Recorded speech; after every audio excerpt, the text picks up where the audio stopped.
শীতকাল মানেই ঘুরতে যাওয়ার এক আবেগ, এবং সেই ঘুরতে যাওয়ার স্থান যদি হয় আপনার কাছেই কোনো জায়গা, তাহলে কেমন হয়। চলুন আজকে আপনাদেরকে নিয়ে যাব ফুলের উপত্যকা।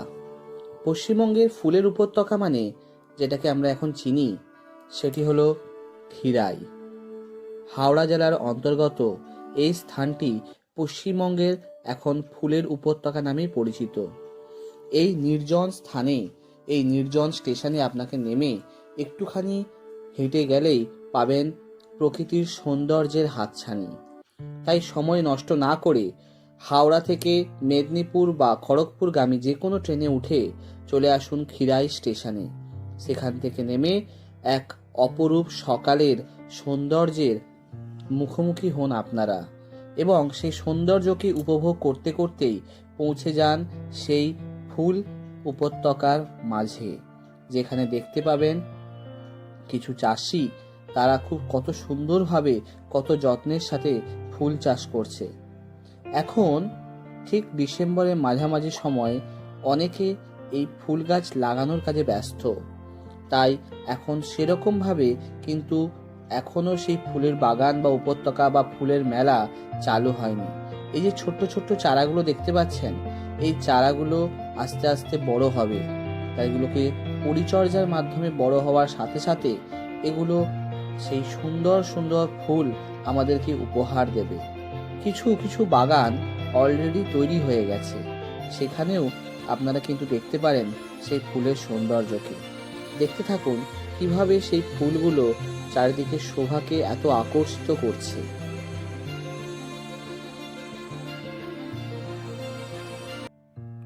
কংসাবতী নদীর দুই পাড়ে পাঁশকুড়া সংলগ্ন অঞ্চলে বহু চাষি এই ফুলের চাষ করে থাকেন।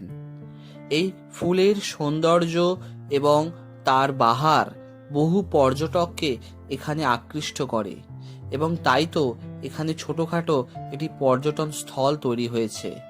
বর্তমানে এই অঞ্চলে কিছু হোমস্টে তৈরি হয়েছে, যাতে পর্যটকরা এসে এখানে রাত্রি যাপন করতে পারেন।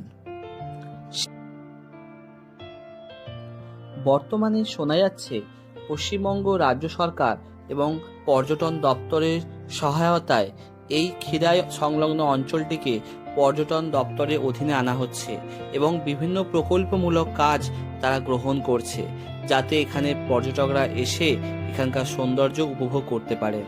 শীতকালীন এই সৌন্দর্য যদি আপনিও উপভোগ করতে চান, তাহলে কোনো এক সকালে মাত্র একদিনের জন্য চলে আসতে পারেন এবং এই সৌন্দর্যকে আপনি উপভোগ করতে পারেন।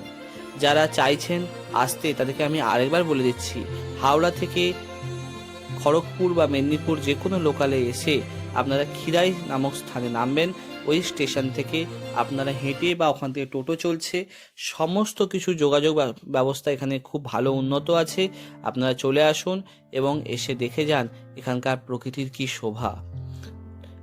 একটি বিশেষ অনুরোধ সকল পর্যটকদের জন্য, আপনারা আসবেন কিন্তু এখানকার সৌন্দর্য উপভোগ করবেন, কিন্তু এখানকার যে গাছ, এখানকার যে ফুল, এই ফুলে কিন্তু আপনারা নষ্ট করবেন না, তাতে কিন্তু অনেক চাষির ক্ষতি হয়ে যাচ্ছে। এই ক্ষতি আমরা কখনোই চাইবো না। তাই আপনারা আসুন, সবাই মিলে সৌন্দর্যকে উপভোগ করুন।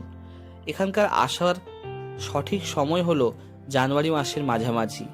আমি এই ভিডিওতে অলরেডি বলেছি যে এখনও এখানে বিভিন্ন ফুলের কাজ চলছে, তাই যারা প্ল্যান করছেন আসার, তারা জানুয়ারির সময় করে, জানুয়ারির মাঝামাঝি সময় আপনারা চলে আসুন একদিনের হাতে সময় নিয়ে, এবং এখানকার এই ক্ষীরাই অঞ্চলের সৌন্দর্যকে আপনারা নিজের চোখে দেখে যান। কথা দিচ্ছি আপনারা একদম ঠকবেন না, আপনাদের একটা দিন নষ্ট হবে না। এই সৌন্দর্য আপনাদের স্মৃতিকোটায় বহুদিন রয়ে যাবে, বহুদিন থেকে যাবে। তাই দেরি না করে সকলে মিলে চলে আসুন এবং এই ক্ষীরাইয়ের এই ফুলের বাগান, ফুলের উপত্যকার যে সৌন্দর্যকে, তাকে আপনারা উপভোগ করে যান। এখানেই আমার ভিডিও শেষ করছি। নমস্কার, ফিরে আসছি পরবর্তী ভিডিও।